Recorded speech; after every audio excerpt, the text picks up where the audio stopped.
último que les estaba diciendo tenía que ver con los signos precoces de que algo está pasando con este paciente, que la hemodinamia no está funcionando acorde a sus necesidades, por decirlo de una manera un poco más rebuscada, que el gasto cardíaco de este paciente no está cumpliendo con los requerimientos de oxígeno y nutrientes que este paciente tiene. O sea, la perfusión no está asegurada. ¿Cómo nos vamos a dar cuenta que la perfusión de este paciente no está funcionando bien? En forma precoz, antes de que se establezca un shock hipovolémico.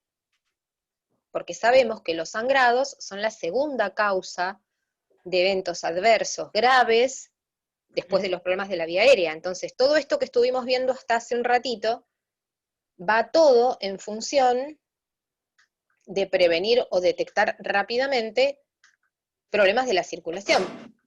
Y estos problemas de la circulación están relacionados con los sangrados, fundamentalmente. No hay otros problemas graves circulatorios en estos pacientes, ¿sí?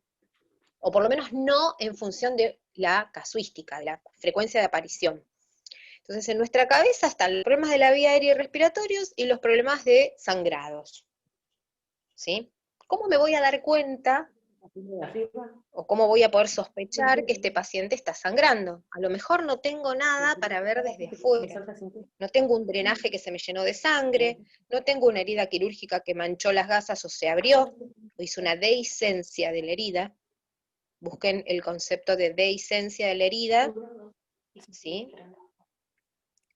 Es la apertura traumática de la herida, ¿sí? Se salieron los puntos, dijera mi abuela. No tengo nada de eso. Pero tengo signos clínicos indirectos que me están diciendo que el paciente no le está alcanzando con el volumen circulante. ¿Cuál es el que primero aparece? Y esto se lo tienen que grabar para cualquier paciente. ¿Quirúrgico o el que sea? No importa. La taquicardia es el primer signo de que el volumen circulante no es adecuado. Vuelvo a vez. La taquicardia es el primer signo de que el volumen circulante no es adecuado. ¿Por qué? Porque si yo tengo un bajo volumen sistólico, para poder compensar el gasto cardíaco voy a tener que modificar su otra variable. Y la otra variable es la frecuencia cardíaca. Entonces, si tengo un bajo volumen circulante, el corazón va a tener que latir más rápido para poner a funcionar la bomba más rápido y llevarle la sangre a los tejidos. Es un mecanismo de compensación, la taquicardia. ¿A qué? A la falta de líquido, a la falta de volumen, que puede ser efectivamente le falte volumen al paciente, puede ser que el volumen esté en otro lado, o puede ser que el corazón no lo esté manejando bien. En el caso de un paciente posquirúrgico, lo primero que tengo que pensar es que en algún lado está sangrando. No tengo que estar pensando que si la insuficiencia cardíaca, que si esto, que si aquello. Rápidamente mi cabeza tiene que saltar el chip, ¡puf! Por algún lado sangra. ¿Y qué pasa si no lo veo por afuera? Hay un axioma del trauma, ustedes saben que yo me formé en trauma y me encanta, ¿eh? Que dice que si no sabe dónde está la sangre, búsquela en el abdomen. Así que es altamente probable que este paciente esté sangrando por algún lado y esa sangre se esté yendo al abdomen o, en caso de que la cirugía haya sido retroperitoneal o pelviana, a la pelvis o retroperitoneo, que pueden alojar hasta 2 litros de sangre sin evidencia externa. Es decir, que yo puedo tener mucha sangre en el abdomen o en el retroperitoneo o en la pelvis y no voy a tener un hematoma visible o una inflamación visible o una pelota, como me podría pasar si sangra un brazo o si sangra una pierna. O si tengo un sangrado en el tórax, que eso para un poquito más visible. Entonces, piensen en esto. Aparece la taquicardia, algo le está pasando a este paciente en relación con la hemodinamia. ¿No estará sangrando? Es lo primero que se tienen que pensar, que poner a pensar. Si tenemos suerte y el paciente, además, tiene drenajes, vamos a ir a mirar y a valorar el contenido del drenaje. Recuerden que los drenajes se deben vaciar cuando el paciente llega a la sala de recuperación o a la sala de internación. Cuando llega a la sala de internación se vacía todo y el balance empieza de cero, porque no sabemos qué pasó antes. No sabemos qué entró antes, entonces no nos importa qué salió. Eso lo controló la enfermera o enfermero que vio al paciente antes. Yo lo recibo en la sala de internación o en la sala de recuperación a foja cero. ¿Esto qué significa? Vacío todo y a la media hora voy a revisar todo de nuevo. A ver qué pasó. Vacié todo. A la media hora voy, tengo el drenaje lleno de sangre. Y el paciente está taquicárdico. Hay que informarlo rápidamente. ¿Esto significa que va a reingresar a quirófano? Puede ser que sí, como que no. Puede ser que nos digan cómo espaciar los controles en función de la clínica y de la cirugía que se le hizo al paciente. No hay una fórmula exacta. Lo que sí hay es una velocidad de sangrado, ¿sí? Que la vamos a ir viendo en algunas situaciones particulares. Pero es importante, y lo voy a reiterar hasta el cansancio, ir a entender lo que le está pasando al paciente. Si el paciente está taquicárdico pero todavía no está hipotenso, a mí esa normotensión no me dice nada, porque es todo vasoconstricción refleja. ¿Se acuerdan lo que pasa cuando se pierde líquido? Sistema renina-angiotensina-aldosterona y sistema simpático. Se activan ambos, ¿se acuerdan? Se activa el sistema renina-angiotensina-aldosterona para retener agua y sodio y vasocontraer, y devolver volumen circulante. El paciente deja de hacer pis. Se activa el sistema simpático, taquicardia, vasoconstricción, para que esas arterias que tienen poquito volumen empujen el volumen lo más rápido posible a los órganos. Por ende, yo no voy a ver una hipotensión marcada al principio de un sangrado. La voy a ver cuando el paciente ya esté chocado. Pero yo no quiero verlo chocado al paciente, yo quiero verlo antes esto. Entonces voy a ir a buscar la taquicardia, entonces voy a ir a ver el tema de los drenajes, la herida quirúrgica, si está sangrando, la herida quirúrgica, pues, después de que se cerró no tiene que sangrar más, ¿sí? Los drenajes deberían tener una cantidad de líquido, pero no sangre fresca, calentita y mucha, ¿sí? Sino más bien lavado de cavidad, a un ritmo más lento, y que el paciente se vaya desembarazando de lo que quedó de la cirugía, no ver un drenaje lleno de sangre y que vos lo tocás y está calentito, como la sangre que está saliendo de sus vasos. Voy a ir a ver la diuresis, sí, también. Pero sobre todo mi signo de indicación va a ser la aparición de una taquicardia que no se le pueda atribuir a dolor, porque el paciente debe estar correctamente analgesiado, ¿sí? Entonces, esa taquicardia, fiebre el paciente no tiene, de hecho está frío, ¿sí? Segunda cuestión, dolor no tiene porque le hemos dado analgésicos porque es lo correcto hacerlo, ¿sí? Darle analgesia al paciente. Y voy a relacionar esa taquicardia, esa arritmia que el paciente tiene, con la posibilidad de que esté sangrando. Si lo puedo evaluar externamente porque tengo drenajes, fantástico. Si no lo puedo evaluar externamente, será cuestión de consultarlo porque posiblemente haya un sangrado en cavidad y que yo no lo pueda evaluar desde afuera. Esos serían los pasos fundamentales de la C de circulación, que como ven, excede el solo tomarle los signos vitales. Es tomarle los signos vitales y poder además relacionarlos con lo que únicamente le está sucediendo a este cuerpo, que ha pasado por una situación de una crisis física, de estrés físico enorme, como es una cirugía. Cuando hablo de taquicardia, ustedes estarán pensando, bueno, pero el paciente acaba de pasar por un estrés enorme que es la cirugía y puede ser que tenga una liberación de catecolaminas. Por supuesto, y también por supuesto que el paciente está inflamado. Pero una taquicardia sostenida con signos de hipovolemia me están diciendo que el paciente además está sangrando.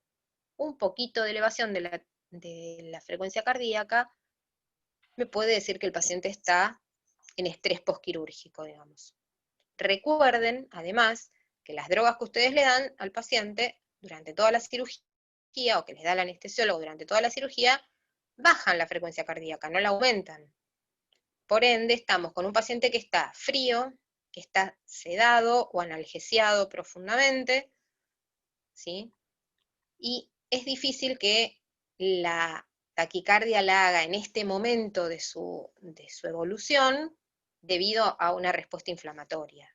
Si hace taquicardia en este momento, vayan a buscar a dónde está sangrando el paciente o vayan evaluándolo más seguido.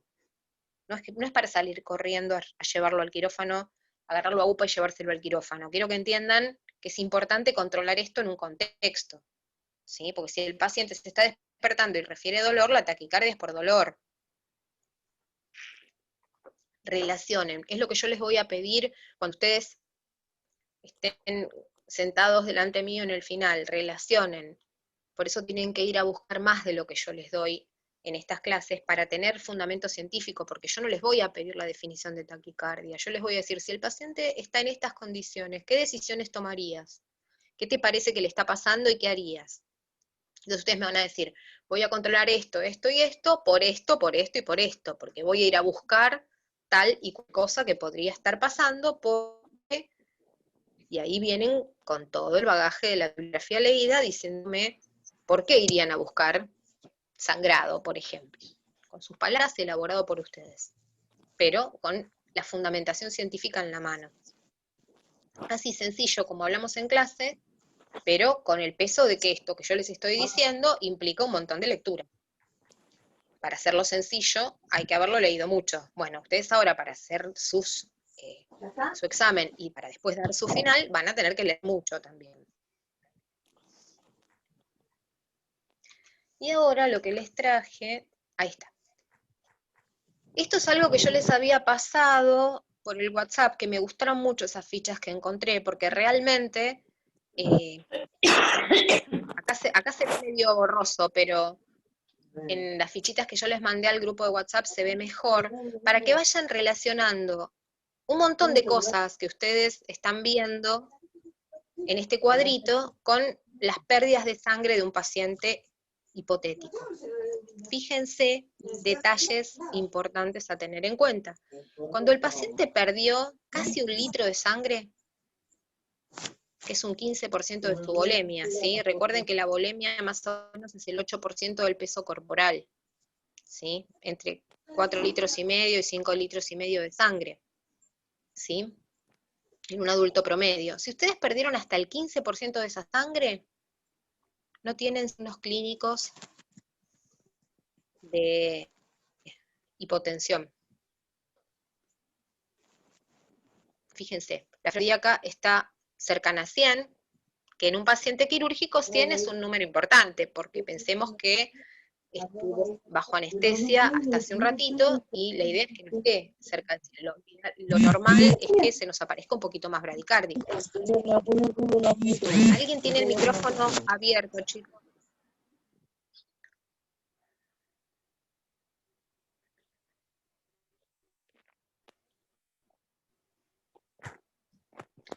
Bien. Les decía, porque recién sonó el micrófono de alguien. Fíjense que si ustedes entran en este cuadro y lo relacionan y lo piensan, en vez de solamente tomarlo como números, van a ver que es lo mismo que estuvimos viendo hasta recién, es solamente sistematizar las variables que estuvimos viendo hasta hace un ratito, que son todas las variables hemodinámicas y respiratorias. Recuerden que el corazón y el pulmón van de la mano, ¿sí? Entonces, ante pérdidas muy bajas, pero muy bajas estamos hablando de 750 mililitros, no son tan bajas si consideramos el gasto cardíaco, ¿sí? Pero ante pérdidas de estas características no van a tener sintomatología, ¿sí? A partir de que el paciente pierda aproximadamente 1 litro de sangre, que es un montón, ahí recién van a empezar a aparecerles la taquicardia como primer punto, ¿sí? Todavía no se hipotensó el paciente. Perdió 1 litro de sangre y ustedes le toman la presión y todavía no se hipotensó. ¿Y por qué pasa esto? Porque es un mecanismo compensatorio, tanto del sistema renina-angiotensina-aldosterona como del sistema simpático, ¿sí? Revisen nuevamente los mecanismos de control de la tensión arterial y del gasto cardíaco, cómo funcionan los vasoreceptores, cómo funciona la osmolaridad sanguínea, cómo funciona el sistema renina-angiotensina-aldosterona, ¿sí? ¿Para qué? Para llegar a que la tensión arterial todavía esté en valores normales. Ahora, el pulso ya empieza a notarse más alejado, la frecuencia respiratoria empieza a aumentar, y ustedes se preguntarán, ¿por qué tomo una variable respiratoria en medio de una variable hemodinámica? Porque la hipoperfusión de órganos genera detritus. Los detritus son ácidos, y si son ácidos, yo voy a intentar respirar más rápido para lavar dióxido de carbono y que no se me modifique el pH. ¿Sí? Ya van a tener su clase de repaso, y si no, hay una clase de repaso también en YouTube de medio interno. pero siempre hay que relacionar que la hipoperfusión de órgano va a generar mayores desechos tóxicos. Estos mayores desechos tóxicos, cualesquiera sea el nombre que tengan en este momento de su cursada, no los vamos a ir a ver uno por uno, cualesquiera sean estos desechos tóxicos, van a modificar el pH de la sangre, lo van a acidificar. Cuando lo acidifican, ¿qué hace el pulmón rápidamente? Lee, pH debajo de 7,35, tengo que respirar más rápido para elevar dióxido de carbono y compensar. Entonces aparece la taquipnea. Fíjense, y recién acá ya empezó a subir, y recién acá ya es marcada la taquipnea y empieza a bajar la presión de pulso, es decir, el relleno del pulso. ¿Sí? Y todavía la tensión arterial está normal. El relleno capilar está más lento, ¿sí? Empieza a caer la diuresis, porque claro, si no tengo agua me la guardo toda, o sea, no hago pis, ¿sí? El sensorio se empieza a mostrar al paciente ansioso, pero cuidado, porque este paciente todavía está con drogas, así que el sensorio acá es un poco más difícil de evaluar, ¿sí? Acá estamos hablando de shock hemorrágico y de las fases del shock hemorrágico, pero recuerden que estamos frente a un paciente que puede no demostrar ansiedad porque puede estar todavía sedado. Ahora, cuando el paciente ya está en shock, ¿sí? Cuando el paciente perdió más de 2 litros de sangre y está todo descompensado, el paciente va a estar letárgico. O sea, no va a responder a estímulos, el paciente va a entrar en coma, ¿sí? No va a poder responder a estímulos. Y fíjense que las soluciones de reposición van a ser diferentes. Cristaloides, solución fisiológica. Solución fisiológica, vuelvo a decirlo, solución fisiológica. Buena, barata y al alcance de la mano. Después vemos qué impacto tiene en el pH, podemos discutir horas, la reposición posterior de volumen de los pacientes, de hecho es una discusión bizantina, que no se ponen de acuerdo los especialistas en estas cosas. A veces hay algunas soluciones mejores, a veces hay otras soluciones diferentes, hay diferentes estrategias, pero en el shock hemorrágico, en la sala de cirugía, solución fisiológica, rápido, a chorro. Y con eso vamos a tratar de compensar al paciente. Nosotros sabemos que el paciente tiene problemas cardíacos, bueno, fisiológica. Vamos a pasar un primer 500 y vamos a evaluar cómo impacta en el pulmón, para ver si está haciendo edema agudo de pulmón o si lo está manejando bien el corazón. Esto lo hace enfermería, ¿eh? La enfermería administra la solución de expansión, se llama así porque lo que queremos es expandir el intravascular. Solución de expansión, sabemos que el paciente tiene, o es muy anciano, o tiene riesgo de tener insuficiencia, con la que, y ya lo sabemos, evaluamos la respuesta en el pulmón. ¿Cómo? Buscando la presencia de rales. Escuchando si el pulmón que debería todo el cuerpo. Entonces, por ahí, en vez de pasar 1 litro del vamos pasando de a 250 o 500 mililitros y vamos evaluando la respuesta. Vamos viendo la diuresis, si se produce o no, y vamos viendo si auscultamos la presencia de humedad en el pulmón, para poder saber si ese pulmón está recibiendo está haciendo edema, vamos a buscar rales.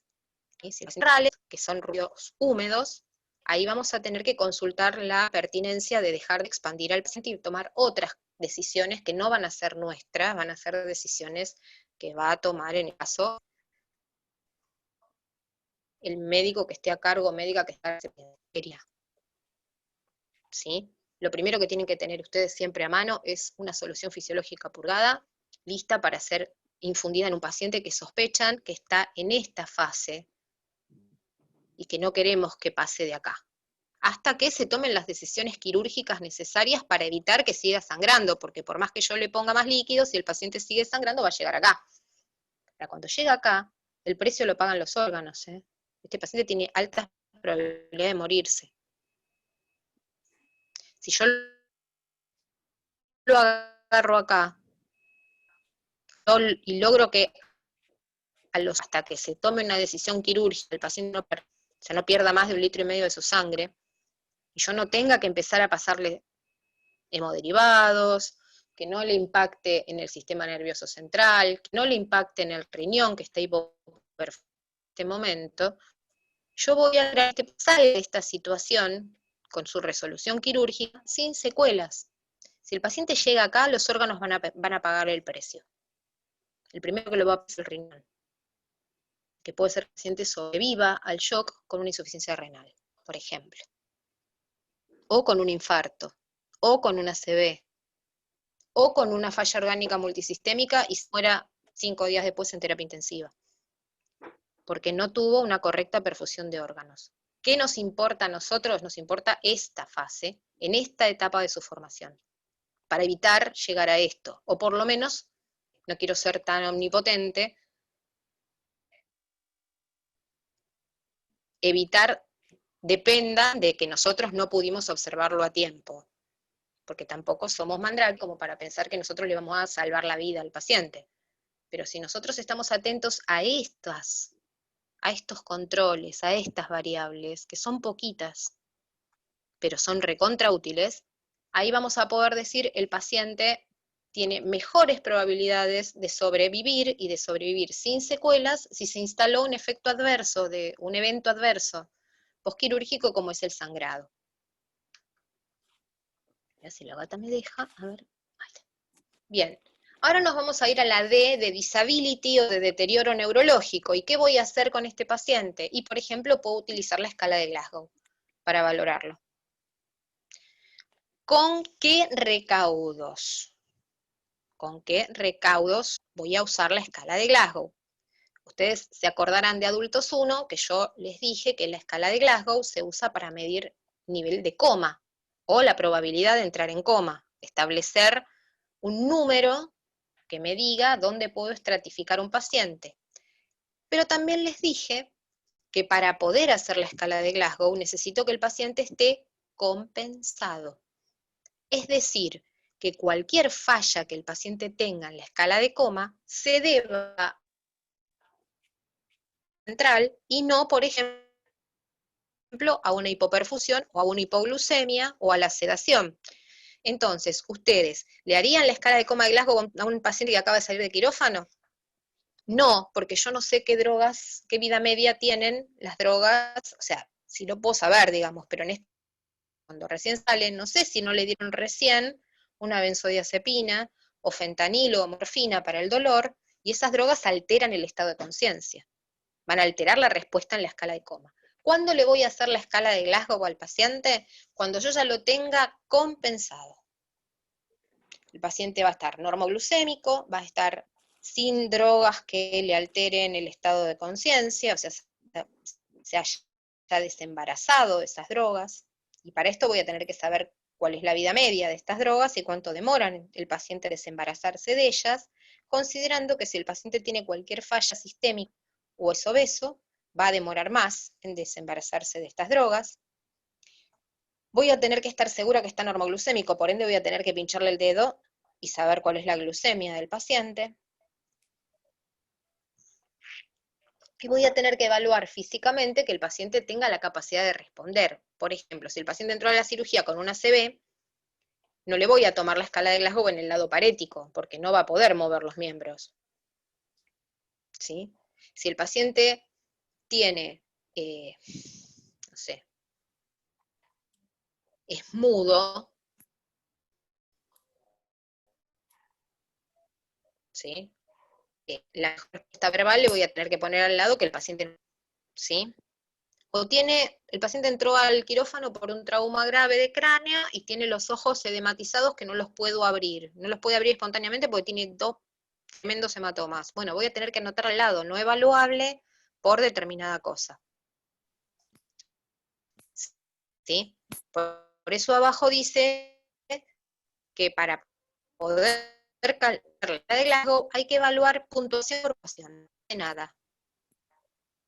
Si no me dicen cuánto tiene de apertura ocular, cuánto de respuesta verbal y cuánto de respuesta motora.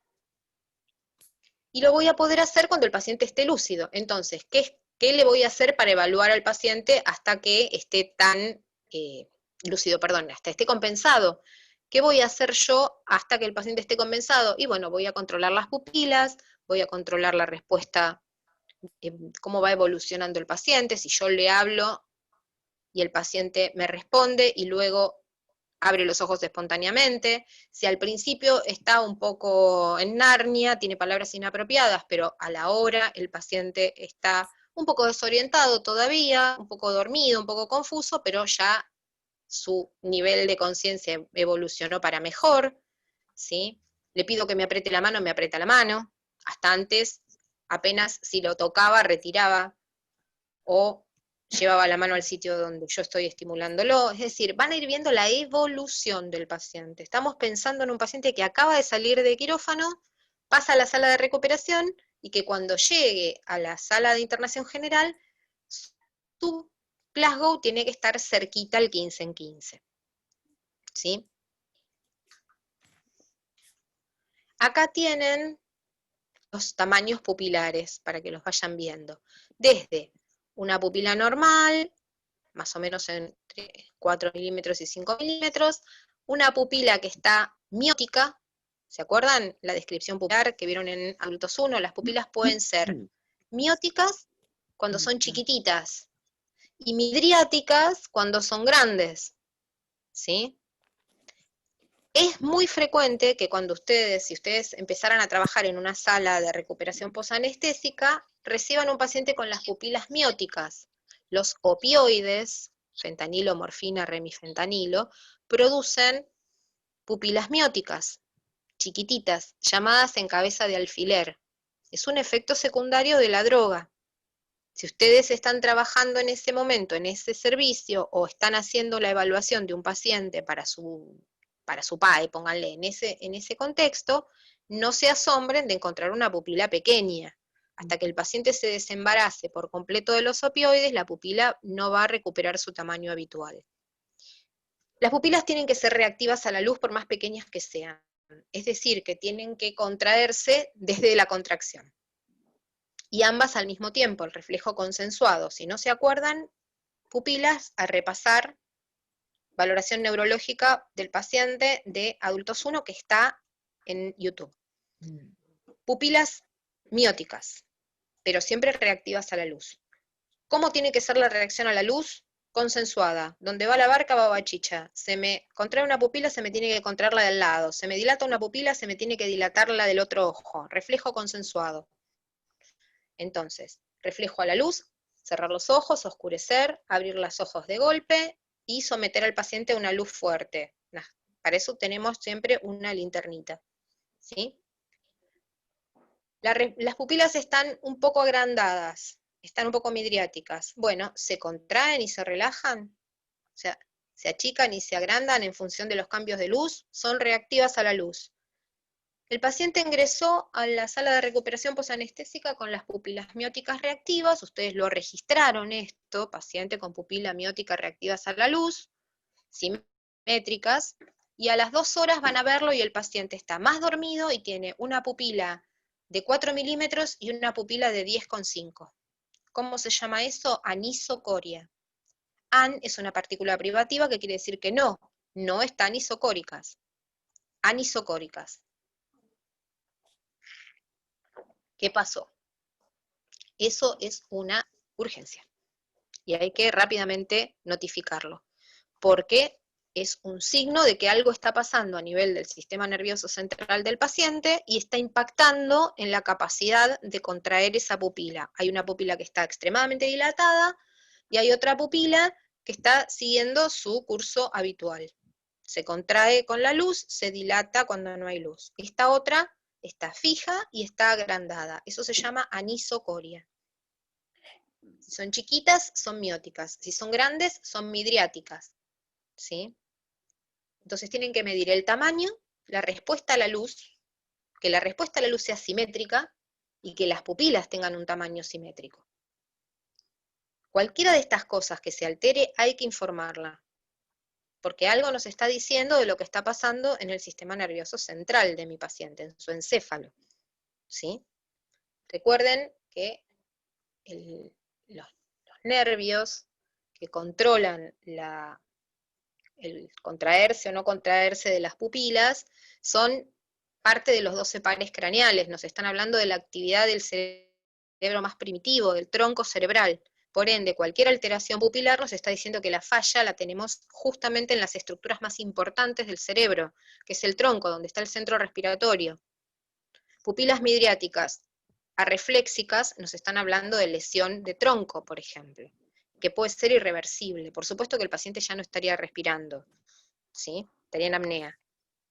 Pero les pongo como para que vean la importancia de valorar las pupilas cada vez que hacen el control de enfermería en la sala de recuperación postquirúrgica y cuando ingresa el paciente y después ante cualquier cambio en el estado de conciencia.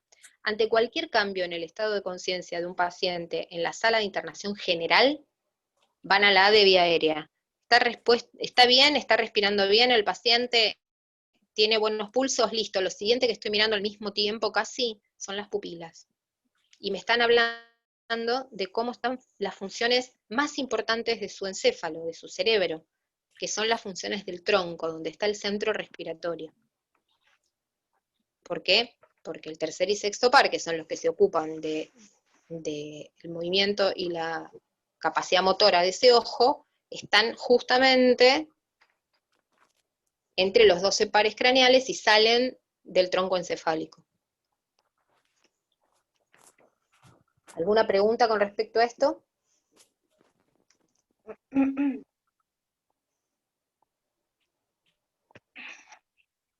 ¿Alguien que le haya quedado alguna duda en relación con la escala de Glasgow, en relación con sus limitaciones, en relación con las pupilas?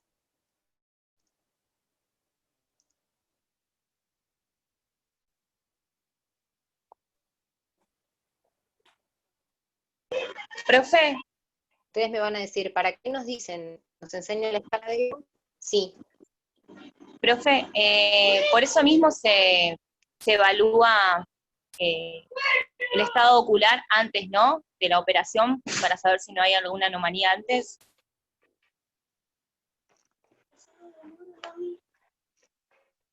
Exacto, por eso me acuerdo cuando vimos en el predictivo, dijimos que si el paciente tiene alguna pupila diferente, entonces no se va a contraer la pupila, por supuesto, porque el paciente no va a hacer respuesta a la luz, ¿sí? Porque el paciente puede tener problemas sensitivos o motores, por ahí el paciente puede tener un problema mecánico del ojo que haga fija, o tenga una pupila más grande que la otra, o con forma anómala, o con mala respuesta, todas esas cosas hay que, por supuesto, valorarlas por eso antes, a pesar de que antes, en la mayoría de los pacientes que ustedes van a ver, van a entrar lúcidos y caminando a la sala de cirugía, pero puede pasarles que trabajen en una guardia y el paciente ya llegue con deterioro neurológico previo, asociado a un trauma, asociado a un choque hemorrágico, asociado a lo que sea que tenga que operarse de emergencia.